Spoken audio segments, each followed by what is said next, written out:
बर्फीचं life फक्त आठवड्याचं. मी आता संत्र्यापासून पावडर तयार करायला सांगितली आणि ती टाकून संत्रा बर्फी तयार केली आणि तिचं लाईफ आता 2 ते 3 महिने राहणार आहे. आणि आपल्या इथल्या संत्र्याला भाव मिळाला पाहिजे, आपल्या इथल्या मोसंबीला भाव मिळाला पाहिजे, आपल्या इथल्या लिंबाला भाव मिळाला पाहिजे. म्हणून मदर डेअरीमध्ये आता संशोधन सुरू आहे की संत्रा बर्फी, मोसंबी बर्फी, लिंबाची बर्फी तयार करून जगाच्या कानाकोपऱ्यात आपण पाठवू आणि विदर्भ आणि मराठवाड्यातल्या शेतकऱ्याच्या दुधाला चांगला भाव मिळवून देऊ, याचा कार्यक्रम आपण हातात घेतलेला. मला विनंती आहे की भारत सरकारमध्ये मोदीजीच्या नेतृत्वाखाली आम्ही सिंचनाकरता प्राधान्य दिले. मी ज्यावेळी वॉटर रिसोर्सेस मंत्री होतो त्यावेळी महाराष्ट्रामध्ये अनेक प्रकल्प सुरू झाले होते. 12-12, 14-14 वर्षापासून अर्धवट पडलेले होते.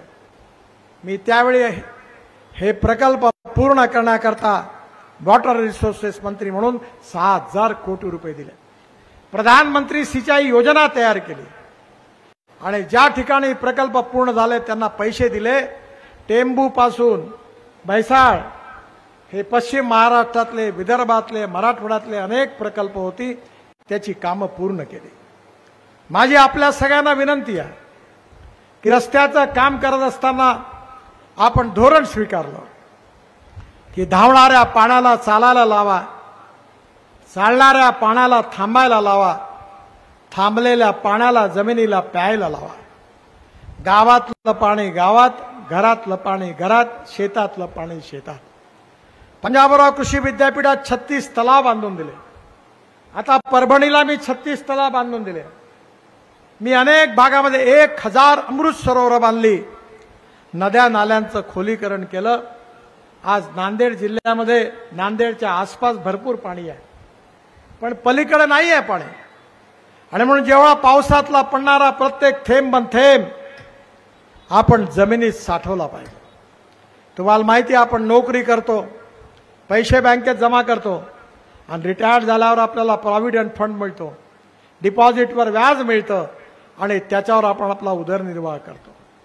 जेव्हा पाऊस पडतो त्याचं पाणी जमिनीमध्ये साठवून डिपॉझिट केलं पाहिजे आणि ज्यावेळी लागेल त्यावेळी ते पाणी वापरलं पाहिजे. तुम्हाला माहिती आहे, उंट नावाचा प्राणी आहे, तो पाणी पितो आणि राजस्थानमधल्या वाळवंटात त्याच्या पोटामध्ये पाण्याची पिशवी आहे. आणि ज्यावेळी उन्हाळ्यात पाणी मिळत नाही त्यावेळी त्या उंटाच्या पोटातली पिशवी काढून लोक पाणी पितात आणि जिवंत राहतात. ही सत्यस्थिती आहे. आपल्या इथे पावसाळ्यात पाणी येतो, पूर येतो, घरदारं उद्ध्वस्त करतो. मी आपल्या बाजूला आंध्र प्रदेशमध्ये पोलावरम नावाचं धरण बांधलं, 60,000 कोटी रुपये दिले त्यांना. पण तरी गोदावरीचं 1300 TMC पाणी समुद्रात वाहून जातं.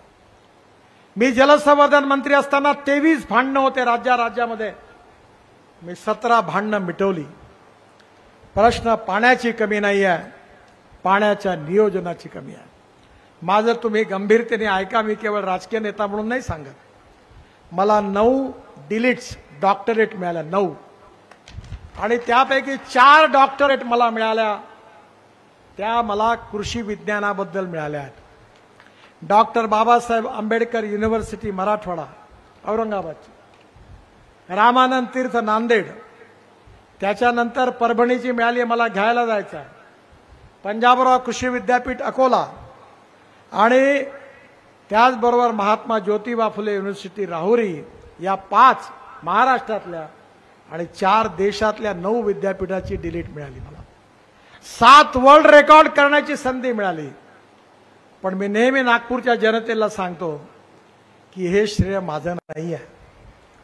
तुम्ही जर मला खासदार म्हणून निवडून दिलं नसतं तर मी मंत्रीच झालो नसतो, आणि मंत्रीच झालो नसतो तर मला काम करायची संधी मिळाली नसती. त्यामुळे याचं श्रेय जनतेला आहे. तुम्ही प्रतापरावांना केवळ निवडून देत नाही आहात, तुम्ही तुमचं भविष्य बदलवणारं असं सरकार आणता आहात की जे सरकार तुमची गरिबी, भूकमरी आणि बेरोजगारी दूर करणार आहे. हे कठीण आहे, सहज शक्य नाही आहे. आम्ही धोरणं स्वीकारलेली आहे.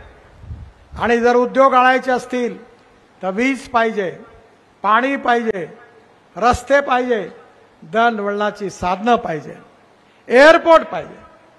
आज मी आता अशोकरावांना सांगितलं की आम्ही शेतकऱ्यांना पहिल्यांदा केवळ अन्नदाता मानायचो, आता शेतकरी केवळ अन्नदाता नाही आहे.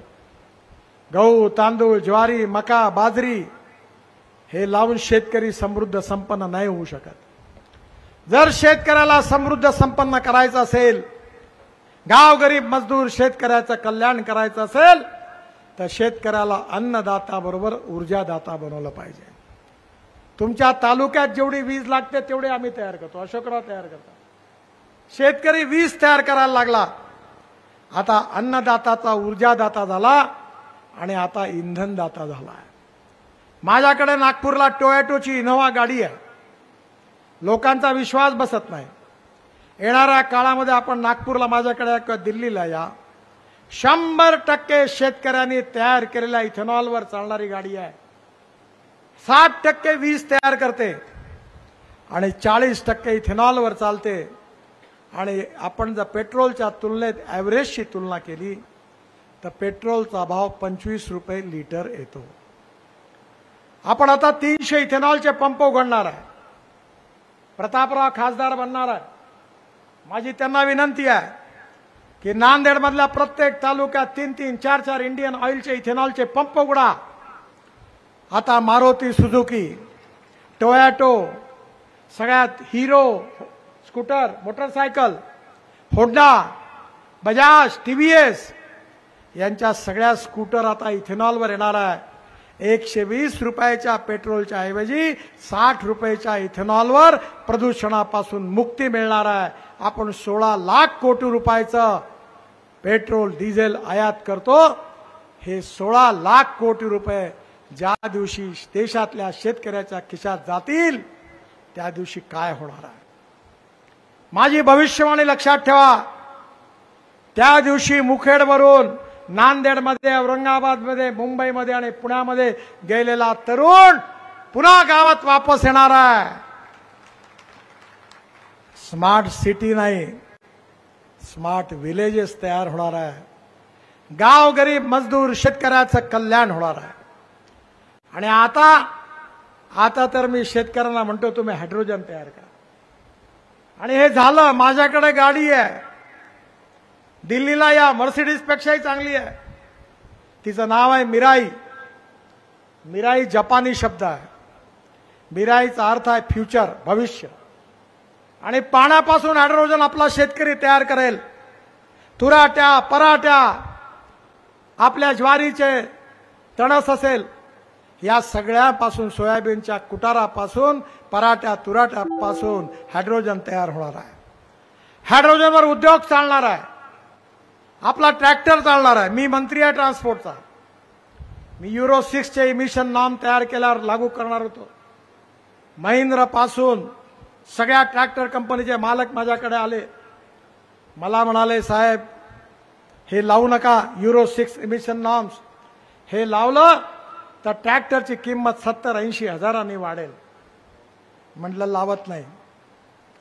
पण माझी एक कंडिशन आहे की तुम्ही 1 वर्षाच्या आत इलेक्ट्रिकवर चालणारा ट्रॅक्टर लॉन्च करा, इथेनॉलवर चालणारा ट्रॅक्टर लॉन्च करा, मिथेनॉलवर चालणारा ट्रॅक्टर लॉन्च करा, बायो सीएनजीवर, एलएनजीवर चालणारा ट्रॅक्टर लॉन्च करा. शेतकऱ्याला 1 लाख रुपये जिथे डिझेलला लागतात तिथे फक्त 40,000 रुपये लागतील. माझ्याकडे आहे. माझ्याकडे सीएनजीचा ट्रॅक्टर आहे. 1 लाखाचा खर्च 40,000 रुपयावर आला. माझ्याकडे उसावर मी द्रोणमधून स्प्रेइंग केलं. माझ्याकडे एकरी 85 टन ऊस झाला. माझ्या बायकोला बक्षीस मिळालं. आणि मी आता अशोकरावला सांगितलं की पश्चिम महाराष्ट्रातले साखर कारखाने म्हणजे मेरिट स्टुडंटची शाळा आणि मराठवाड्यातले साखर कारखाने म्हणजे फर्स्ट क्लासमध्ये पास झालेल्या मुलांची शाळा आणि विदर्भातले साखर कारखाने म्हणजे 100% नापास झालेल्या बोधड लोकांचे मुलांची शाळा. म्हणजे आम्ही हिजडाला देखील पुत्ररत्न प्राप्त करून देण्याचा प्रयत्न करतोय. एवढे आम्ही प्रयत्नवादी आहोत. पण आम्ही काय